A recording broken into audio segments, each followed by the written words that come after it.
Ito naman yung repair natin mga kabiyahe. Noong nakaraan pinakita natin kinabit na tabingi. Tingnan niyo naman Diyos ko po.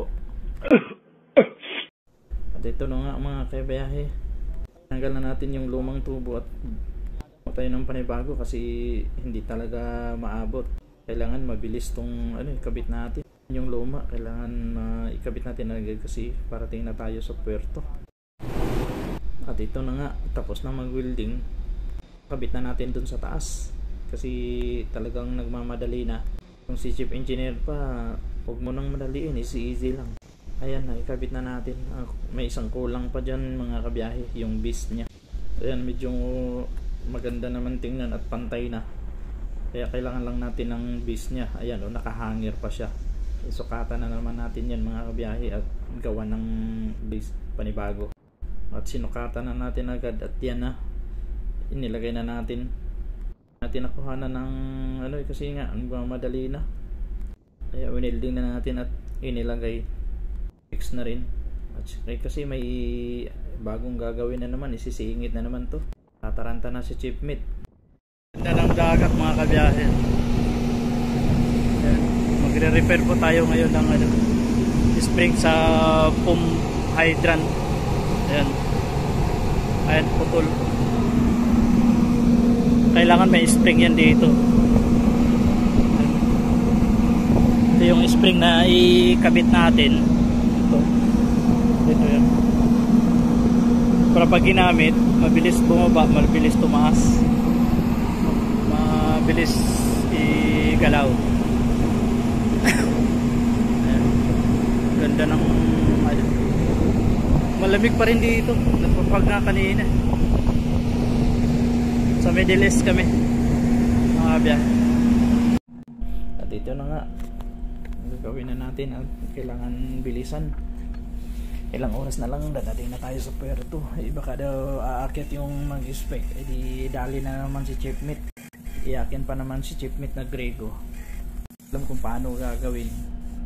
So, hindi ni-repair noon pa, salana na nila yun. Shout out sa TB Taguig Friendly Bikers, sa mga tropa natin dyan. At shout out sa City Garden, kay Sir Pedro, kay Madam Jane, City Garden Patiros, kay Boy Gulay, kay Attorney Primwell, kay Master Chito. Shout out sa Bulinaw ba yun?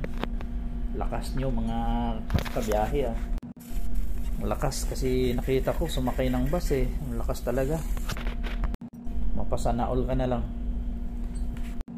Shout out din sa Dungay B community na may makapag live tayo ulit.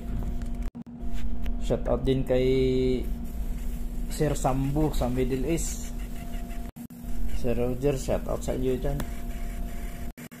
At shout out din sa lahat ng nasa Middle East na inulan, binagyo, binaha dahil sa peak na ulan, may namatay.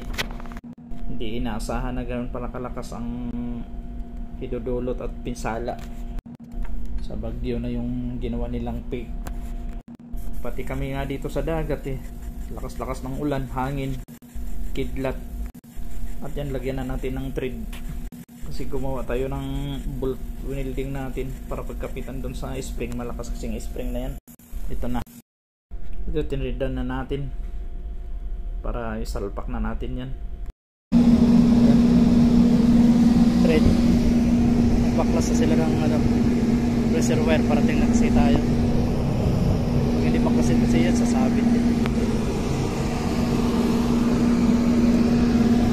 Ito yung ilagay natin mga biyahe. Yan, winelding natin para sabit natin. Try na natin.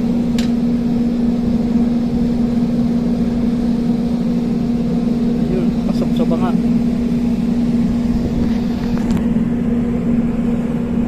Pasok. Parang sinadya. Yes. Kaway.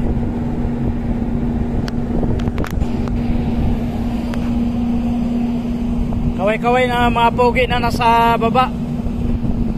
What? Siya mga kabiyahe. Ayan, nakikabit na natin. Yan yung ginawa natin. Nasa na.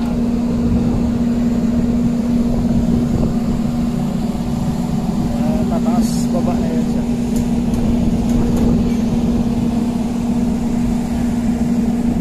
Ito na mga kabiyahe. At dito na nga tayo sa Kuwait mga kabiyahe. Dumating na. Lumabas tayo at sabi nila baka daw may dumaan na mga missile dito. At saka may mga drone kaya ayan. Hanggang sa sunod na pagkikita mga kabiyahe.